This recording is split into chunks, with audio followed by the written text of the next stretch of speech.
We are all Soul Sisters. Welcome to our new chat series, Sisters Speak on It, where we celebrate all things, all souls, and anything that feeds our soul. Join us because you are a Soul Sister too.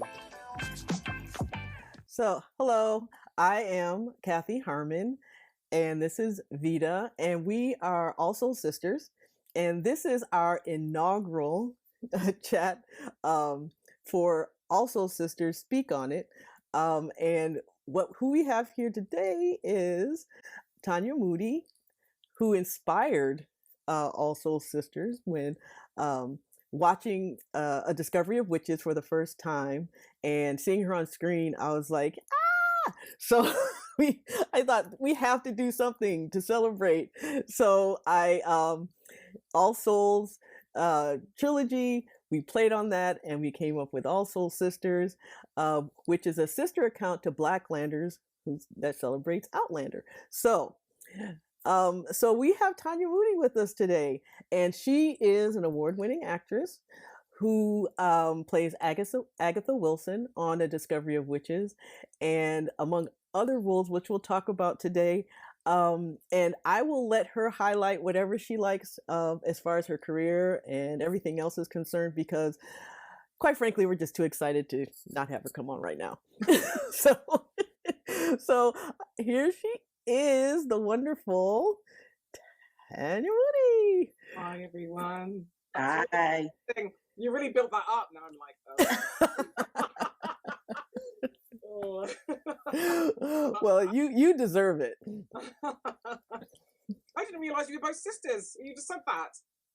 Well, we're not actual sisters. Not actual sisters. I was like, wow. No, we just call each other sisters after All Soul Sisters, just sort of playing on that. Yeah, that makes sense. So if you'd like, we'll just jump right into it. Is there anything you'd like to add to your introduction? No. I mean, that was perfect. Let's just have a chat. Okay. Well, there are a few things we wanted to ask, and then of course we'll just let it go wherever it goes. So one of the first thing, and we can, Vita, did you want to start off, or I can start off? It's either way I'm going to do it.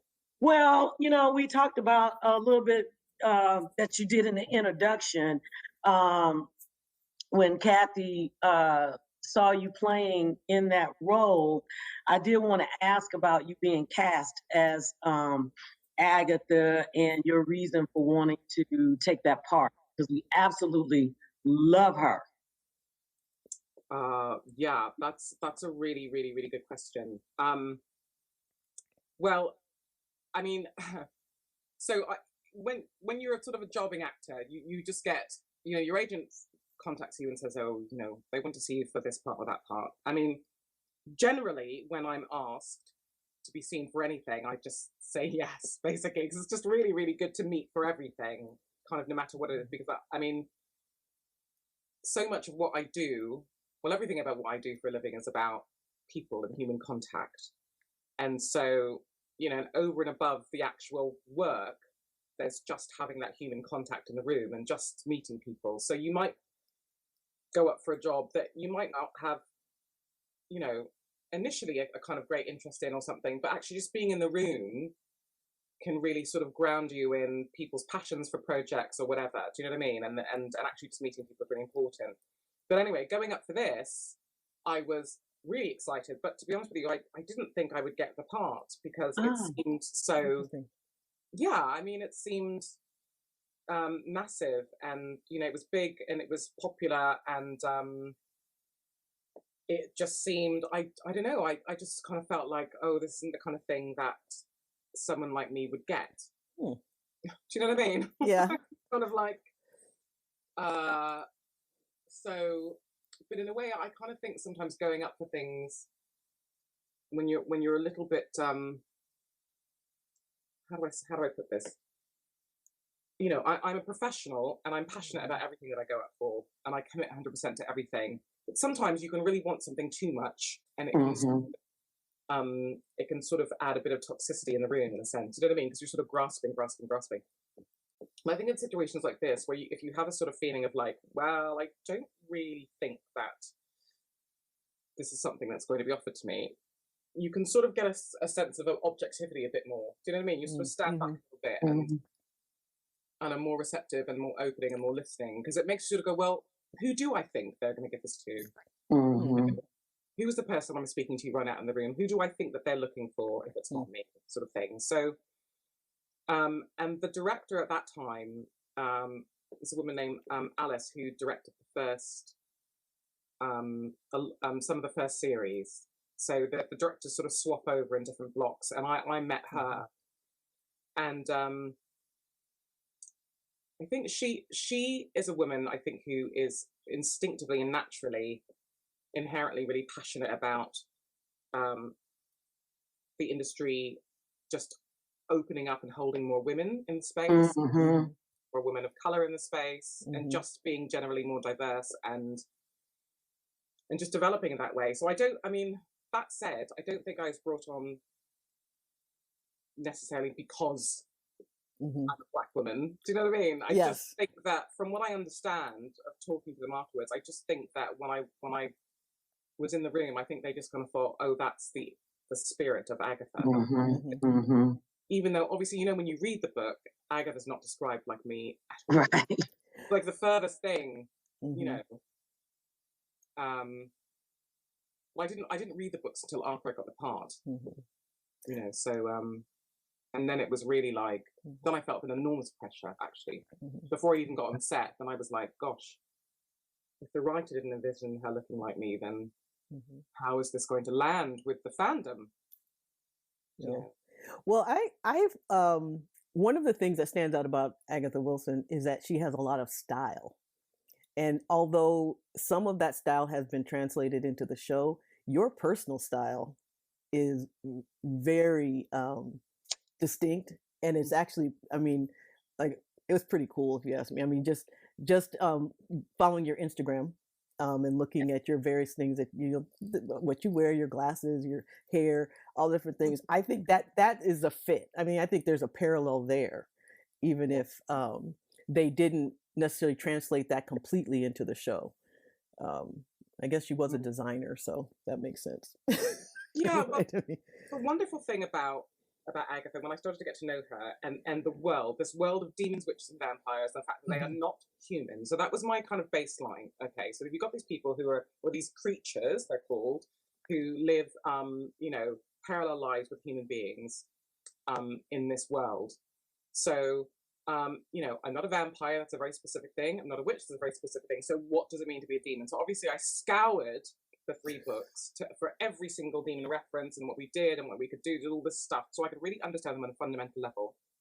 So by the time I went in for the fittings to start to put together who she looked like, obviously there was a designer for the first series who had an overall idea, but at least this way I was armed then when I went into the fitting to say, to kind of state quite passionately my contribution to that. So the designer will have final say, but as the actor, if you're just silent, then you can sort of be a bit like Flotsam and Jetsam and just sort of be told, well, this is what it's going to look like or whatever.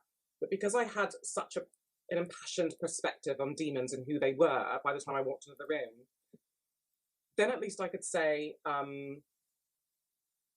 yes, I am. I totally understand these choices that you've made for the clothing, but the main thing for me was the hair. It's like, who am I? When I strip the clothing off and I'm just me in front of the mirror as Agatha, who am I? And what's coming off of me? What am I giving off? And I asked them if I could have this kind of giant mane, this sort of wild kind of bush of hair, as it were, because I wanted to have a feeling that demons have this energy that it's constantly going outwards. And you and I know that for a Black woman to have hair like that, and it's most likely, if they're human, it's most likely going to be a weave or like a crochet. That's just the way it is. But I wanted to give the notion that because we're demons and we're not human, that actually there's a chance that Agatha just grew this out of her. And then it's kind of unruly. It just grows and it grows and it grows and it grows, and she has to keep cutting it back and pinning it down, and do you know what I mean? And it just keeps coming out. I wanted to have a sense that actually there's something different about them, about her being a creature, And then when she started to kind of power dress me, the designer, they found that big Vivienne Westwood coat, sort of key for her, with those really odd shoulder pad things, which I fell in love with immediately. And then I started to build her backstory, you know, in terms of who she was, who I felt she was, what I felt that she did for a living, how she looked after other demons, that actually became part of her career. So I sort of created this career for her that she was. I mean, she's a poly math, in that there's a because she's a demon. All demons are polymaths, basically. Do you know what I mean? There's probably very few of them that aren't. And but her main thing is that she is, you know, I sort of imagine like a sort of Saatchi and Saatchi kind of level of an agent or a representative. And because there's so many demons out there that are incredibly talented, but they go off, don't they? Psychologically. And so I collect them, and then I bring them under the umbrella of my my business, basically. I represent them in whatever they do, whether they're musicians, artists, or whatever. And I get them good deals, and I also help keep them on the straight and narrow psychologically and with their meds or whatever they have to do, kind of thing. Because I thought that would fit in with her role as well on the congregation. Congregation, yeah. And that she's very aware that demons are vulnerable, talented, you know? Yeah, it's making a statement. That was one of the things that I kept talking to Kathy about with your costumes or your necklaces. They always seem to make a big, bold statement. Yes, yeah. I absolutely love them. Oh, good. Did you choose those, or did they choose them? Well, it's usually a discussion, you know. It's like they'll bring everything in on the hangers and everything, and we just kind of start playing and putting things together, going, does this work? Does that work? Oh, that really works. Okay, we'll have that. But then also with the necklaces, there's also a discussion that has to happen with the sound department, because there's some things that we really like that just can't be used because the noise. Or what we learned as well, anything that has too much metal on it reflects too much light, or you can see the reflection of someone like the boom operator in the necklace or something, so you can't wear those either. It's interesting you mentioned her big hair, because actually that's what kind of moved me. As a Black woman who's worn my hair natural most of my life, and from a family of 6 women where all of us, you know, wear our hair natural, big, small, however. And, you know, it's just the idea of wearing your hair as it comes out of your head. And actually that is probably what resonated the most for me when Agatha, you came on the screen for the first time. So it's interesting that you mentioned that, and that being your contribution to her as a part. Yes, yeah. I mean, I've come to an age now as an actor where more and more I am sort of insisting that parts that I play, they maintain their natural hair, because I think, you know, for that sort of that visual representation is really important in you know, in these sort of vehicles that we have. So for example, there's another show that I do over here in the UK called Motherland, and it's a comedy. And the woman I play is also quite high-powered, but I really insisted in that one as well that she absolutely had her natural hair because she was so high-powered. Like, she's at a level now where she doesn't have to answer to anyone. What she looks, and I was thinking, well, what would you do if I was that woman? What would I do? I was like, well, I would just have a big afro, because why not? Do you know what I mean? Why would I bother, like, kind of doing, because, you know, number one, when you're that high-powered, you don't have a lot of time, right? You're sort of time poor. And also, why not? Just, you know, just be me and walk into the room with a big afro, and if people are on the back foot, that's kind of part of your power, isn't it? That's part of your charm. So, yeah, I think it's really important that we see that more. Well, given your backstory and everything you've created for Agatha, how would you say that you're similar or different than who she is? I think that, you know, I guess our similarities this how I suppose how she works with her maternal instinct.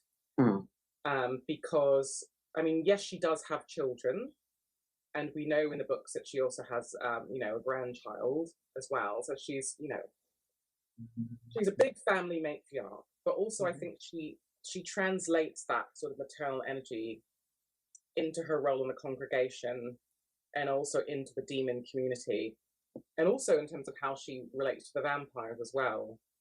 I mean, last season, that was a bit of a discovery for me, being in the congregation opposite vampires that started to get a bit like Gerbert, who's always up himself. Do you know what I mean? And having to kind of like face off with him, and knowing that a vampire could like finish you in a second, but the rules of the congregation are, well, you can't do that to me, you can't hurt me, you can't attack me. Those are the rules. So you're going to have to just calm down. And I think once I realized we had that sort of dynamic in the congregation room, and I could see him, Gerbert getting more and more wound up about things, it made me realize that Agatha had quite a maternal instinct towards the vampires as well. And she kind of sees them as being the very wayward, naughty children who actually just need a proper spanking sometimes, like a timeout. Do you know what I mean? Exactly. Drink your blood and shut and behave. And behave yourself. It's funny because Vita and I were talking about some of our favorite scenes in the show, and almost all of them involve the vampires, interestingly enough, and your way you interact with them. But having said that, what are some of your favorite lines that you've delivered in A Discovery of Witches, or in anything you've done? Oh, well, there's a white line that I had in the first season that I thought they were going to cut. I was thinking, wow, that's really close to the bone. When she says something like, oh, vampires are like, centuries of like, white men or something. But that was mine. I was at the congregation. Yeah. Only ever sire other white men. Like, what is that? Like, what's wrong? You guys want to talk about that, dude? Well, but that goes to like what you were saying about your costume and your character is always making a statement, whether it's verbal or non-verbal. And that was one of the scenes I liked too, when you walk straight up to, I think it was Gerbert, and just kind of pivot. Like, we're going to have this discussion. You're going to have to wait, and we'll be right back. And then you just pivot. You just pivot and walk off. I mean, all of your, and I think it's attributed to your way of delivering lines, because every time Agatha has something to say, it's something important that needs to be said. Yes. And that's what we absolutely love. But yeah, Kathy and I were laughing. It was like, whenever, and it's like a sharp turn. It's not a casual turn. It's like, boom, I'm out of here. I'll be back in a minute. Yeah.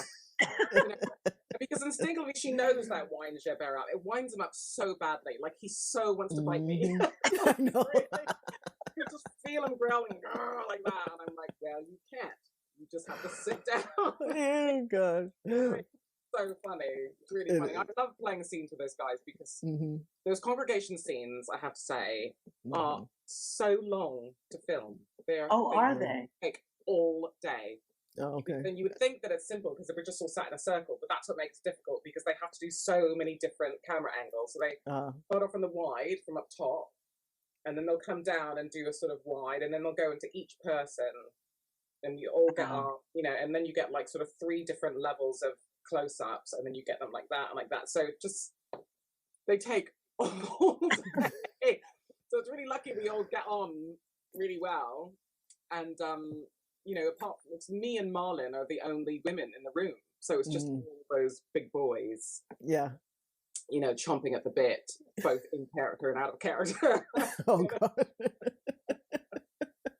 Well, we won't get you into trouble talking about that part. So. They're very good boys. They're constantly making fun of each other, which is very funny.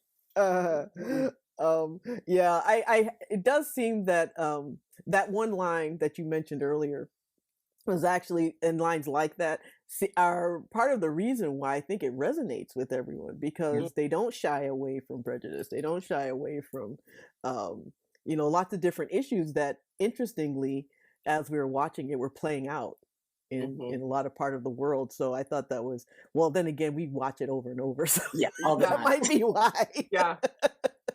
Oh, okay. So I one of the questions I wanted to ask, and it might be a little bit I guess gratuitous on our part, but when you first realized that, also, I don't know if you did realize this, but that you were one of the biggest inspirations for All Souls Sisters being created. I had no idea. I Really? had no idea. Oh wow. Yeah, I our first avatar was you as In the Agatha. profile. Our profile picture was you as Agatha Wow, Wilson. I'm astounded and really moved. And does Deborah know? You should tell. Well, it's interesting because I did. And what's interesting is you were the one who introduced us to Deborah. Wow. You kind of said, "Have you seen this?" And so that's kind of what's kind of the snow. And that was within days of us creating the account. And so we were like, "Wow." I mean, that you talk about a boost. But yeah, her books are very are inclusive in a way that her voice, I would love to find out how she comes up with the voices, because they're so authentic no matter who they are. It's Yeah. just, and so when that was translated into casting, and then when that, casting translated into characters and lines and things that we could, that resonated, Mm-hmm.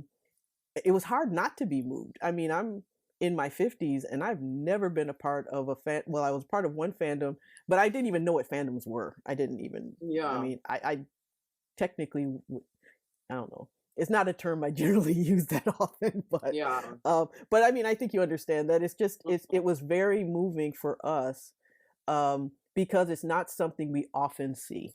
I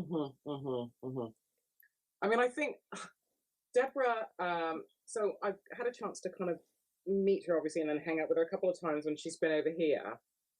And I had the good fortune of going to one of her kind of Q&As at a bookshop in central London, and she did a book signing, and I'm so happy I went to that, because it gave me such insight in terms of how she writes and who she is. And I think, like, if I was like a mad scientist and I were to create another Deborah Harkness, I think the ingredients that I would need would be like a vast intellect, a profound sense of wisdom, because intellect without wisdom is just arrogance, isn't it? It doesn't go anywhere. Do you know what I mean? Yeah. Profound sense of wisdom. She also has a wealth of experience, just years and years of working in academia, very practical way.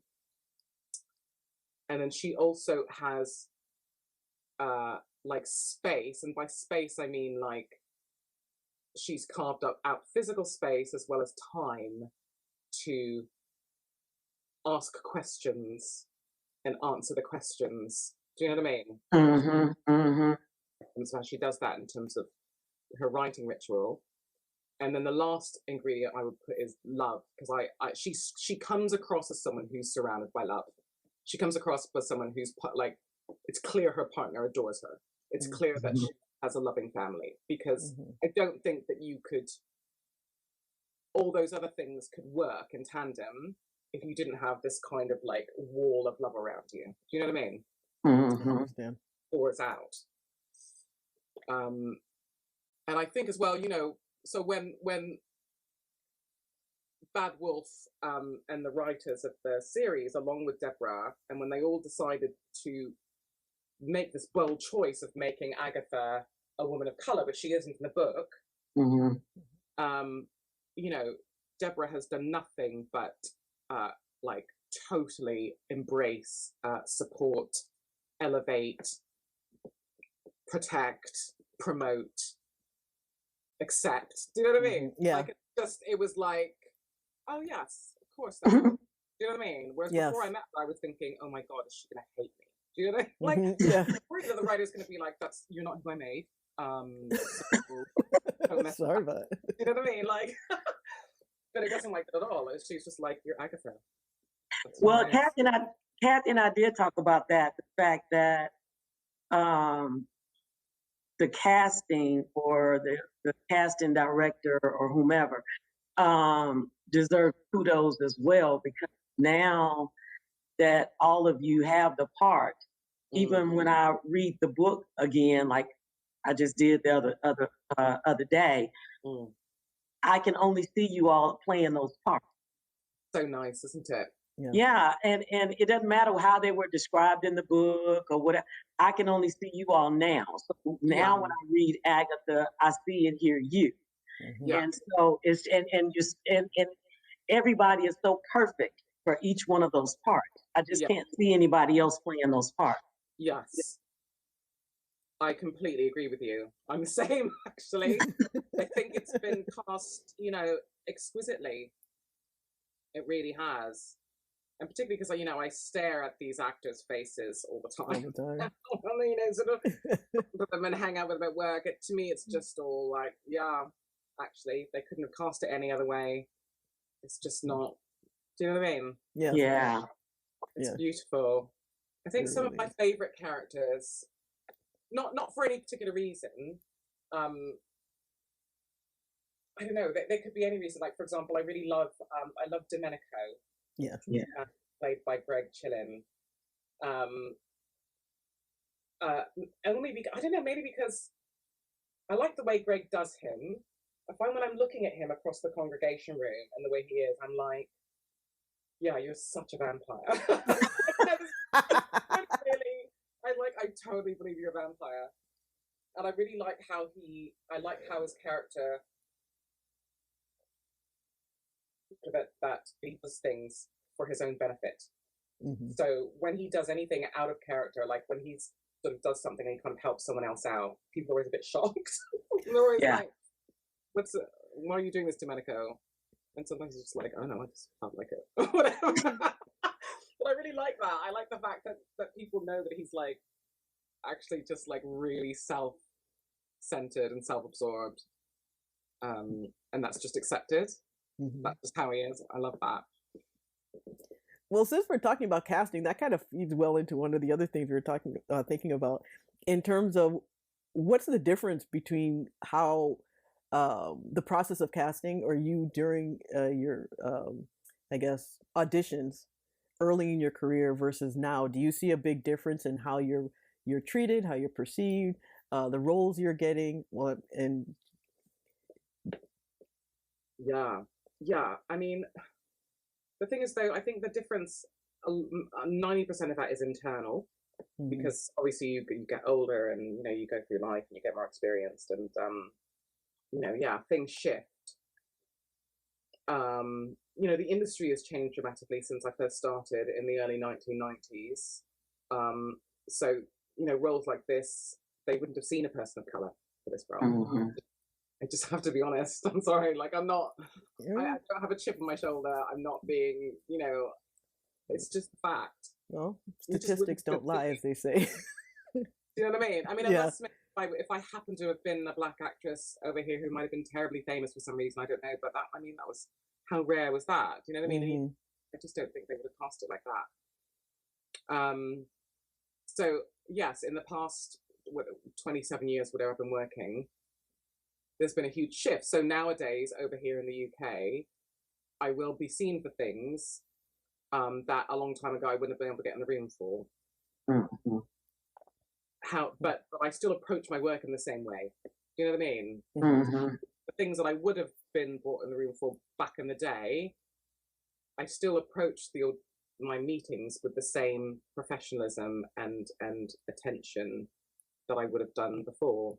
And it's not to say that other things I went out before weren't of value. They were of great value and they were great parts, everything. But I just think probably like 27 years ago when I started, there was a kind of maybe a narrower corridor or something of opportunity of the types of things that I would have been seen for. And that's of course to do with my age and everything as well. And now that I'm the age I am, it's opened up other types of parts and everything. 2020, so yeah, I can get seen for stuff that, you know, which is great. Yes, It's still, it is. you know, I have doubt in me. You know, I still think you carry, I think it's human. If you spend, so I started working when I was, in 20 or something. So if you spend a good part of your younger years not being able to get seen for things or whatever because of the color of your skin or that kind of stuff, you still carry that, it's like a sort of anxiety. Do you know what I mean? Yeah. And I do have to spend energy now talking myself down a bit, going, Tanya, it's okay. You're in the room now. It's okay. Yeah. It's okay. And actually just let people make the choices they want to make. Do you know what I mean? Even if they're doing just as a gesture and they're still not going to hire you because it's okay. It's fine. Do you know what I mean? Yes. Yeah. So let me ask this. When you mentioned that it's like the congregation scenes take all day, is it, and I'm going to say easier for lack of better words, is it easier to do a TV show or is it easier to play on stage in the theater? Oh, they're just two different beasts, really. They're just very different beasts. And I think it just depends on, there's so many different factors. You know, it depends on the play and the role and what you're doing and all, you know, there's just so many things. I mean, I adore theatre because that's how that was my first love. That was my introduction to the industry. I love it. And also it's always live, so you're always very engaged. But there's also a downside to it in that it takes so much energy, so much engagement, so much commitment, time-wise, travel, everything. And you don't get remunerated very well. So, you know, you've got to be, you know, I live in London, which is one of the most expensive cities in the world. Yes. It's just a fact. Yeah. So it's very difficult to make room for theatre nowadays. Now that I'm the age I am with a child, the age that she is, and a mortgage and responsibilities and it's extremely difficult to say, yes, I'm going to do this play. Do you know? Especially since the pandemic. But, you know, that really affected all of us, just about. Do you know what I mean? So many of us financially in an adverse way. Some people, the pandemic, it affected them financially in a really positive way. So, you know, I don't know. Yeah. Oh, I invented a new type of hand sanitizer. Yay! Yeah.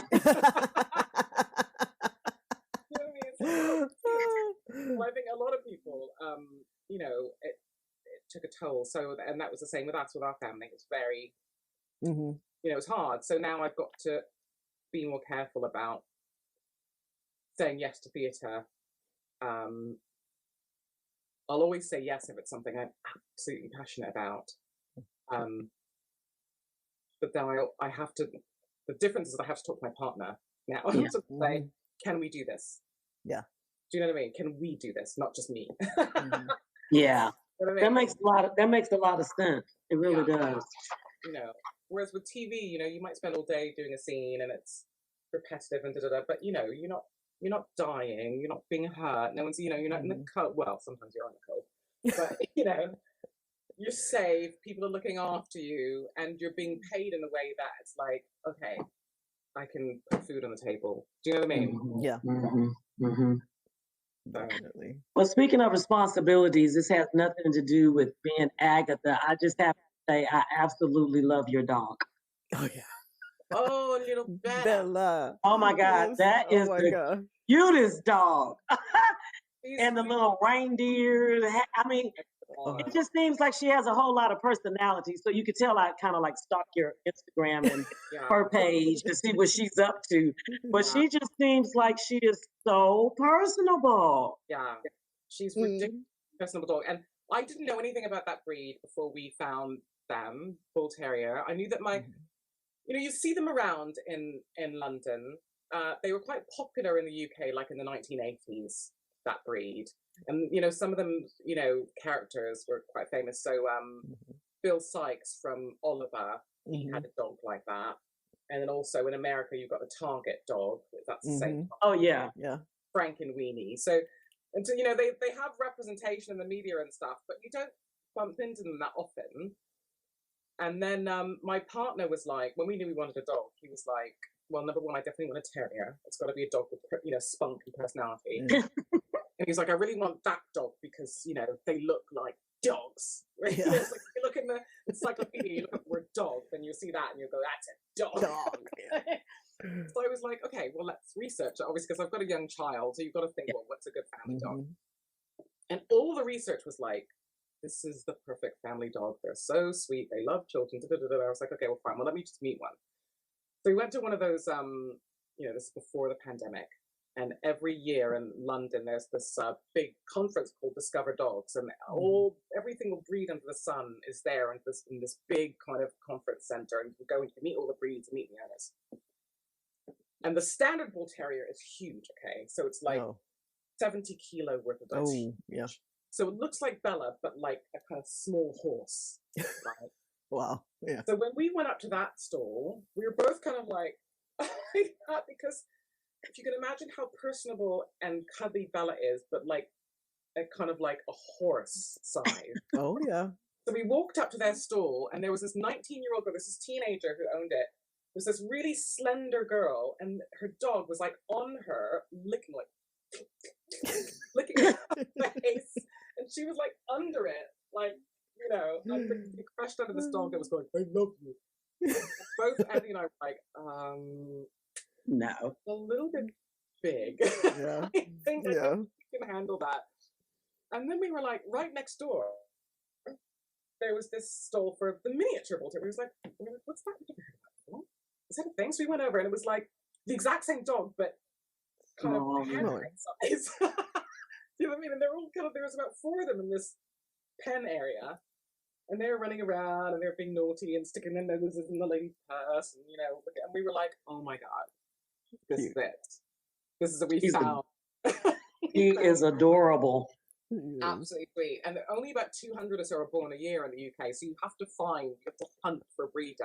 Oh, and then they're very, very cagey about who you are and, like, you know, where do you live? You've got a garden. They won't just give them to anybody. So I had to make friends with a breeder, talk with them, and do all this stuff. Oh. And she's just adorable. And because she looks scary, so many people are like, oh my god, you know, they think she's vicious, and she's so the opposite. Oh, she's ridiculous. She's cute. Yeah. I don't think she looks vicious at all. Well, then again, we see her in Christmas sweaters, so a little bit different. But she refuses to take off now. Oh my gosh. I thought that was so cute when you posted that, saying how committed she was to that outfit. Yeah, to being an elf. She is proud of her role. Oh my gosh, that is just so cute. So, well, actually, that kind of brings us into another question, because Vita had a question. Did you want to ask her? I can just go ahead and talk about it. But wanting to know, what do you like to do in your leisure time? Like when you're down and you talked a little bit about your family, and of course, you know, cute Bella. Gosh, I'm the kind of person, I get sort of windows of leisure time, and I have to, sometimes I'm not very good at gatekeeping them, because I do other things, like I sit in various boards and stuff, and they can creep into the time that I have off. So I'll have like Zoom meetings and stuff that I have to do, or papers that I have to read. So sometimes I'm not very good at being the gatekeeper of my time off. I try to ring fence Sunday absolutely as a day where I don't work, unless, well, the past few weeks I have been working Sunday because I've been filming. And we've been filming through Saturday and Sunday, and then our weekends were like Wednesday and Thursday, which is really weird. Our weekend. But I try to have one day a week where it's like, I don't work. No one talks to me about work. I don't answer emails. Do you know what I mean? Nice. And so on that day, I suppose what I love to cook. Love it. That makes me feel very happy. I love to bake, although baking is more problematic because then you have like a cake in the house. Yes. Yeah. Oh, what do you know? What am I going to have? Oh, I think I'll use cake. It's not really, do you know what I mean? Yeah, oh, definitely. Slippery slope. So that I love. And also every day, just about every day, my partner and I, after we have dinner, so we always make sure we have a family dinner. That's really important for me. That and my daughter, we all talk about, how was your day? Tell us all the stuff. And when all dinner's cleared away and she goes off to do her homework or whatever, my partner and I clear the table and we always have a card game. Oh, It's just become a thing that we do. Nice. And we usually play, best out of 3, basically. Mm-hmm. Or best out of That's 4. nice. Yeah, and sometimes he absolutely kicks my butt, and other times, I sort of regain that ground. And then we chill out and watch telly with the dog. Mm-hmm. And that's it. Oh, actually, that sounds really nice. Yeah. Bonding time. Yeah. We make each other laugh a lot. Mm-hmm. So the card game is more of a sort of, it's the kind of framework for all, completely taking the piss out of each other, really. Yeah. So, anything that you are involved in that we could support, and any charities, any causes, anything that so as we, put this out and as we talk to people who are, who follow us on Instagram or Twitter, how can we direct them to things that you'd like us to bring attention to, if there are things? Okay, that's also a very, very good question. There's an organization called Clean Break. Mm-hmm. So now this is in the UK, but so I suppose what I'm saying to your listeners is that you can do this anywhere, really. Now, the organization Clean Break, I'm one of their ambassadors. Mm-hmm. And they're a theatre company that works with women whose lives have been affected by the criminal justice system. Okay. And they deliver, educational programs. They create new plays, and I mean, this is like really life-changing work that they do. And that, so the women who they work with, their rates of reoffending and recidivism drop dramatically. So I've always been interested in, so sometime I tweeted about this recently. Some time ago, I was in an 18-month relationship. It was very abusive. I did see that. Kay Twiggs had, and she talked about it, and I've never really gone public about it because it wasn't something that I wanted to do. I mean, it was unnecessary. People who know me on Facebook and they knew what I was going through, while I was going out with a guy, and they knew that suddenly he disappeared or whatever, or really close friends knew what was happening. But in terms of, the public domain, I don't really talk about this stuff. So that's the first time I sort of mentioned it. So I've always been, when lockdown happened and stuff, my first thought, my concern was about, domestic violence. Mm-hmm. And how, if I had still been in that relationship, I mean, it gave me shivers to think, I don't know what I would have done, how I would have survived lockdown. If I was still in that relationship, that would have been hell. Mm-hmm. So, I would just say that the organizations I'm passionate about really are helping women kind of get back on their feet in some way, shape or form once they've come through these trials and tribulations. So either, domestic violence situations or going through the criminal justice system. And what I've learned through Clean Break as well, meeting with the women and working with them and working closely with the organization, is that they taught me about the term othering. So othering is it's like, oh, that happens over there. So that person, oh, that poor woman, she ended up in jail when she,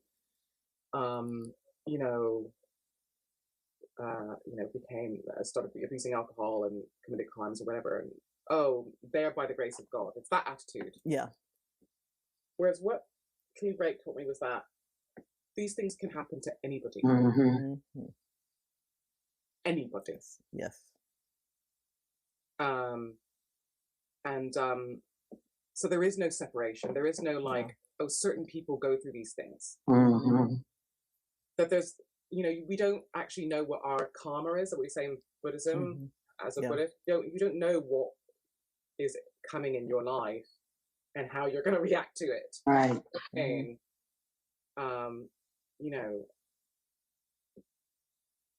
anything can happen that we handle very badly. And actually, yeah. So that's it really. Sorry, I'm kind of rambling a little bit. No, No, not at all. And especially for us, I mean, I'm in medicine, Vita's in academia, and we see a lot. We see that a lot. Yeah.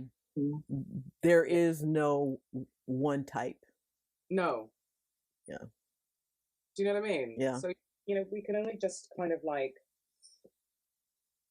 keep living our lives day to day and, trying to develop that, whatever the spirit of like, no matter what happens to me, I will